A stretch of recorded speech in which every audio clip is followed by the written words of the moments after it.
ટ્રાન્સપોર્ટમાં ઘૂસી અસામાજિક તત્વોએ કરેલી મારામારીને લઈ ટ્રાન્સપોર્ટ સેવા બંધ કરવાની પ્રમુખે ચીમકી ઉચ્ચારી હતી તો હુમલાની ઘટનાના સીસીટીવી પણ સામે આવ્યા છે।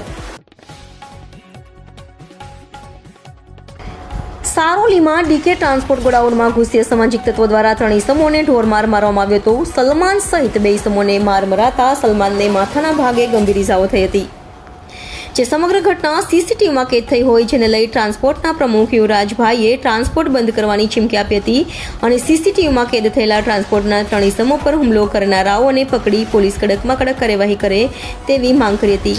સાંભળો શું કહે છે યુવરાજભાઈ અને ઇજાગ્રસ્ત। हाँ, હું યુવરાજ દેસલે, પ્રમુખ Surat textile good transport association Surat. Jayeshbhai, કાલે એક બનાવ બન્યો, જગ્યા કઈ હતી ને શાનો બનાવ હતો?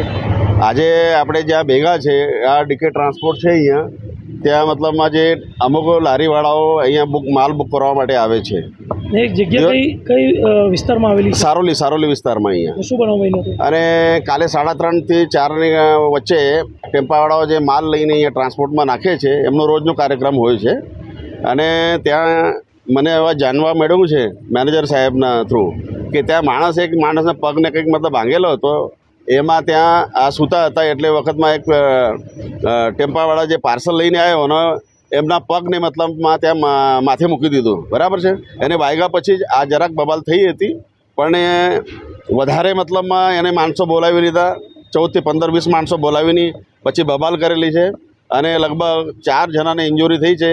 આજે બી તમે જોઈ શકો છો કિરણ હોસ્પિટલમાં ત્યાં એક મતલબમાં સિરિયસ છે વ્યક્તિ અને આઈસીયુમાં છે અને અહીંયા કંઈક હાથ પગ બી ભાંગી કાઢ્યા છે અને અમે લગભગ પોલીસને આ બાબતમાં જાણ બી કરેલી છે કિરણ હોસ્પિટલમાંથી।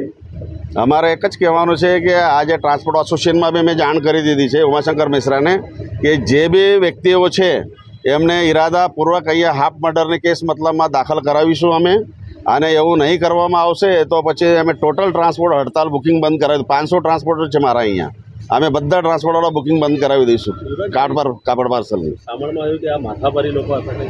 એ કઈ હોઈ શકે મતલબમાં કેવું છે એમને એવા હથિયાર જેવા તમે લઈને ચાલો છો, સળિયા હોય, બરાબર દંડાઓ હોય, એ રાખવાનું કોને મતલબ અહીંયા છે?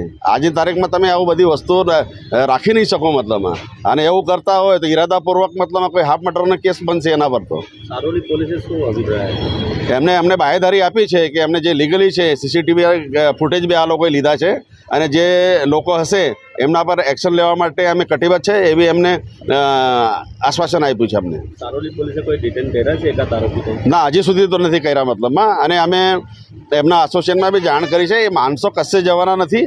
આ 2 દિવસની અંદર મતલબમાં એમને પકડવામાં નહીં આવે તો અમે 3જા દિવસથી પછી હડતાલ પર ઉતરી જઈશું। મતલબ 500 ટ્રાન્સપોર્ટર જ્યારે હડતાલ પર ઉતરશે અને રોજને અહીંયા 250 ટ્રાન્સપોર્ટ ટ્રકોની જે ડિસ્પેચિંગ થોભી જશે ત્યારે પછી આ લોકોને ખબર પડશે। આવા લોકોને બિલકુલ સખ્ત કાર્યવાહી કરવામાં આવે। આવો કૃત્ય કોઈ બી મતલબમાં એનામાં એ કરાવી લેવાય નહીં। आपका नाम? मेरा नाम मोहम्मद हुसैन दिलबार खान है। मोहम्मद भाई, कौन सी जगह और क्या हुआ था आपके साथ?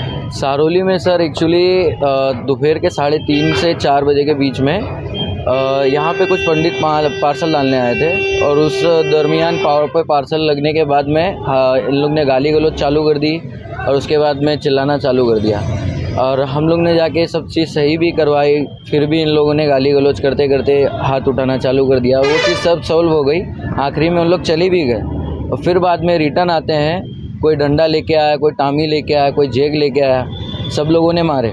12 से 15 लोग थे जिनने मारे और मारने के बाद तुरंत भाग गए, कोई वहाँ पे रुका नहीं। और एक भाई है जिनके सर पे लगी है और मेरे छोटे भाई के पीठ पे लगी है और मेरे हाथ पे लग गई है। कितने लोग थे? 15 लोग से ज़्यादा ही थे। अब वो मार रहे थे तो उस समय मैंने देख नहीं पाया कौन कौन था। पुलिस फरियाद करी? हाँ, किया हुआ FIR। क्या चाहते हो? हमें न्याय चाहिए सर।